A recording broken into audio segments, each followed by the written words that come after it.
Good morning. It's a nice quiet morning on the farm. It's about 19 degrees Fahrenheit, but as soon as I open this door, it will not be quiet for long.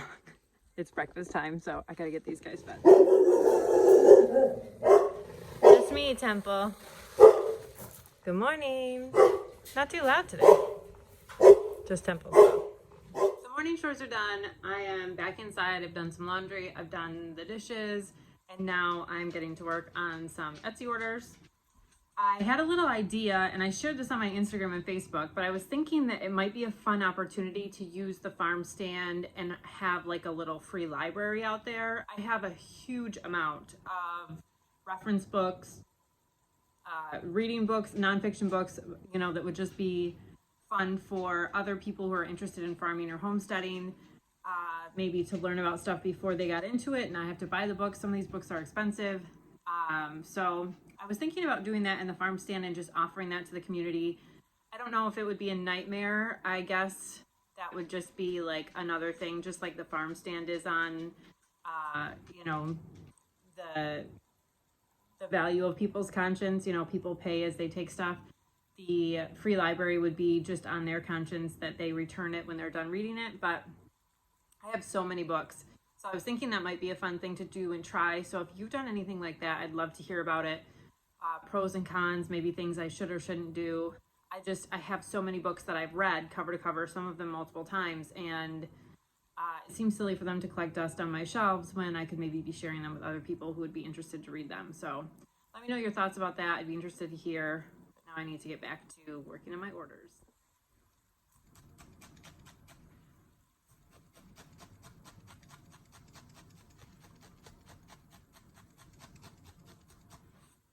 Okay, so I finished up my first two Etsy orders for the day. There were some little albino axolotls that someone ordered. So I got these done. These will ship out tomorrow. I think my mail lady's already come today. So I'll get them out in the mail tomorrow. Make sure that they're there in plenty of time for Christmas. I'm doing really well with staying on top of the orders and getting them out usually the next day after they're ordered. So still plenty of time to get Etsy orders in. I'm grateful for all the business I've had this year because most of the craft shows are not happening again.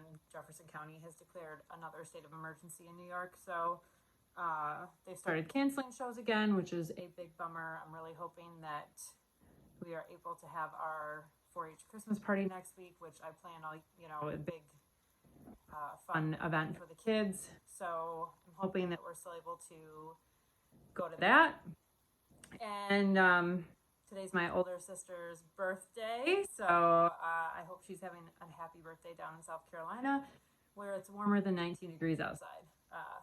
So I'm going to put these aside, take a little lunch break. I've got one more piece to do for another order, and then I've got to make some more dryer balls.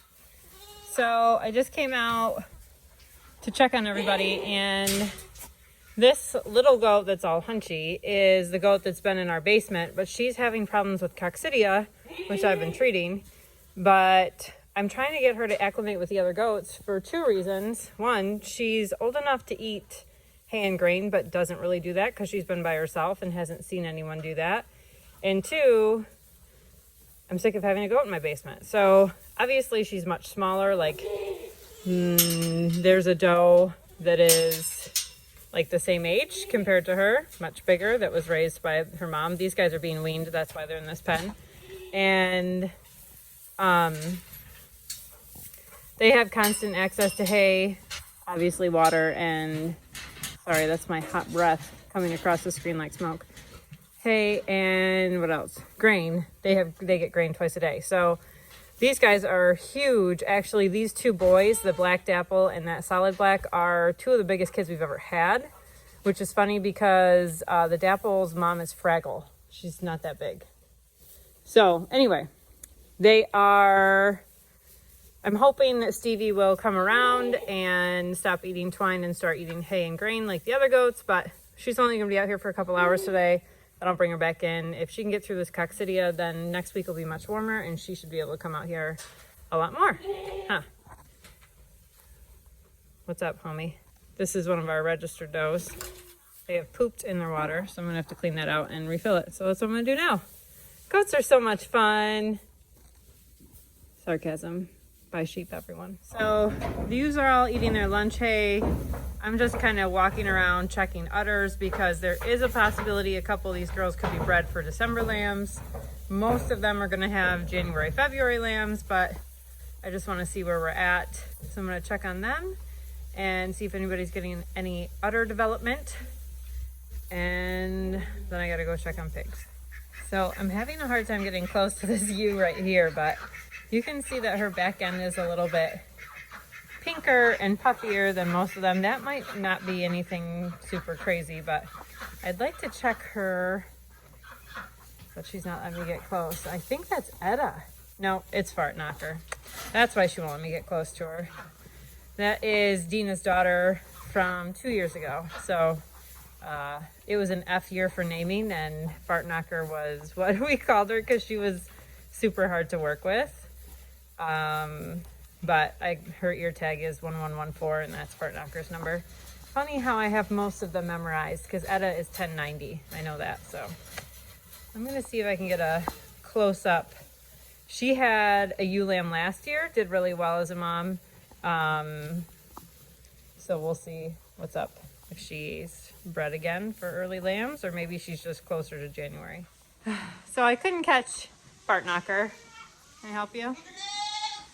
I caught Eloise. Eloise is another one in there that looked like she was a little bit swollen in the back end. She's got like the tiniest udder development, so she will probably be in the front of the January group, which is awesome. She's a super nice ewe out of Bertha and bred back to our 4C ram that we had years ago named Angus. So she's a really nicely bred ewe. And if she lambs early January, she's bred to our Niddle livestock ram, which is awesome because I only got 2 ewes bred to him last year.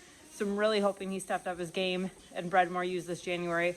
Otherwise, he's going to be heading down the road because I need a ram that can cover whoever he's with. Drake has always done that. We did put Drake in after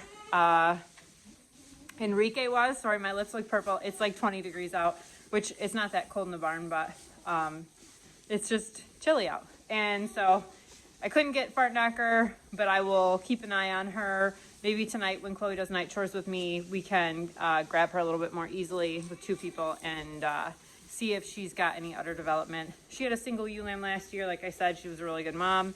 She's just wild. That's why we call her Fart Knocker, because Chloe was working with her during the COVID year and she was really a pain to work with.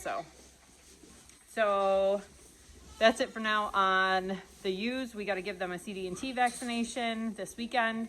So all my flock will get that. It's a booster shot, and then the lambs get 2 of them at 4 and 8 weeks. So we're going to get that done on the flock this weekend because they should all be within close to 3 to 4 weeks of target time, maybe a little more. So we'll see. We got some really big girls in here.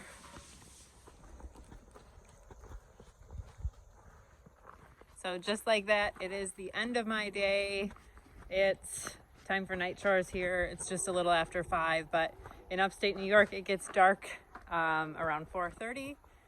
I can't wait for the days to start turning around and getting longer again after December 20th. So I hope you guys enjoyed coming around with me today. Just a little hanging out during the day vlog.